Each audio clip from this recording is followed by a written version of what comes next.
Yan. Lawit lang. Gwapo, ma'am, oh.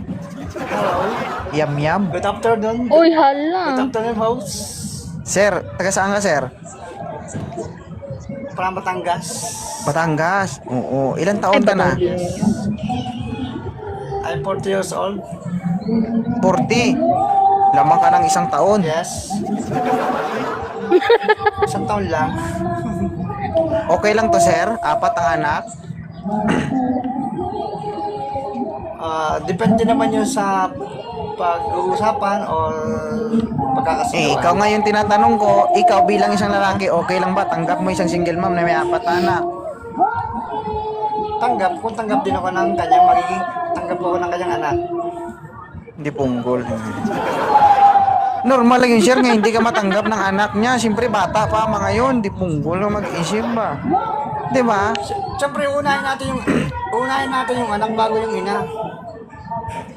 Wala ka pa bang anak, sir? Malalaki na yung mga anak ko, kuya. Wala ka pang anak? Wala pa. Oh, sir, normal lang, sir, na hindi ka matanggap ng anak niya. Lalo na may isip na yung mga anak niya kasi malalaki na. No, matatanggap ka ng mga anak niya kapag nag-effort ka, nagbigay ka ng todo na effort sa babae na to. Kahit hindi ka man nila gusto sa una, pag napatunayan mo yung sarili mo, wala man silang magagawa. Tama, mali?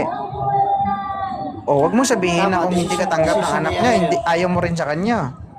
Hindi naman kayo ang magsasama eh, ng mga anak niya, kundi kayo namang dalawa eh.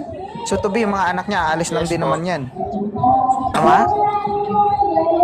Yes po. Oh, madam, okay lang sa'yo to?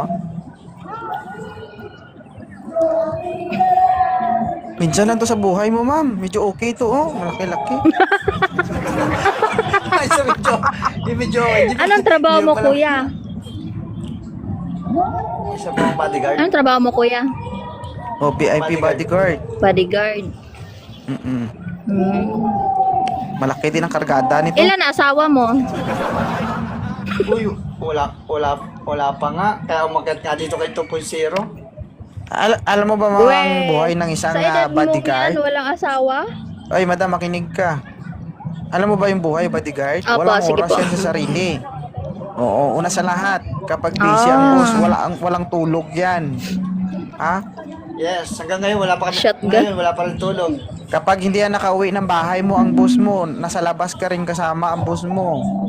Hindi ganun kadali ang buhay ng isang VIP, bodyguard. Akala nyo lang ganun kadali. Yes. Hindi porket may itsura yan. Makaka-score lang yan kung sasadyain niya.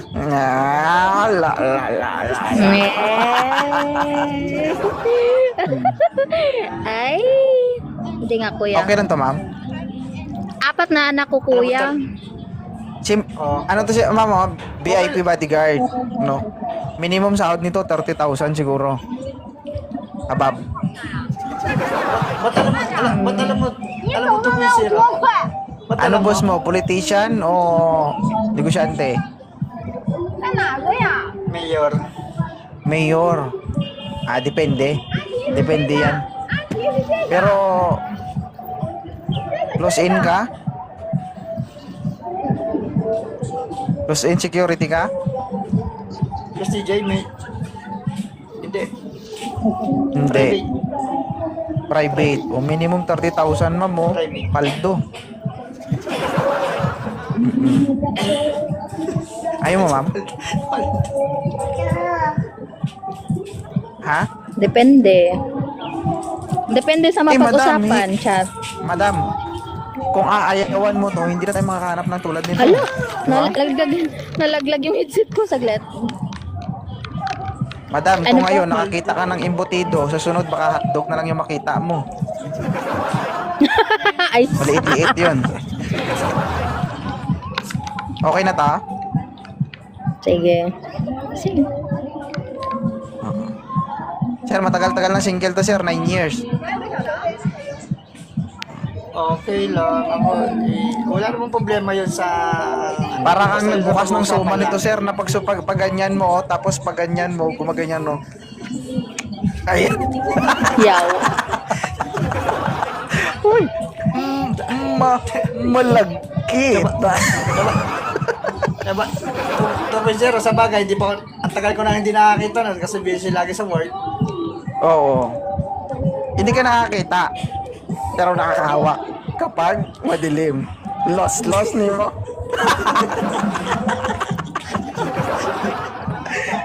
Ano, ma'am? Okay lang po. Sige. I-follow yung isa't isa. Ano, sibuyas. Sibuyas, Sige, pero follow sili mo na yung ako, ano, no? kuya. Sili yung icon, pero sibuyas yung pangalan. Manghang kasi. Manghang ang sibuyas. Ay, Mara. Ano, ma'am? Okay na? I-follow nyo na isa't isa. Apo. Sige, Okay, thank you. Pinalo na po kita. Tatisyan. Thank you. Okay na, sir? Thank you, sir, ah. Sige po. Okay. Salamat. Salamat. Thank you po.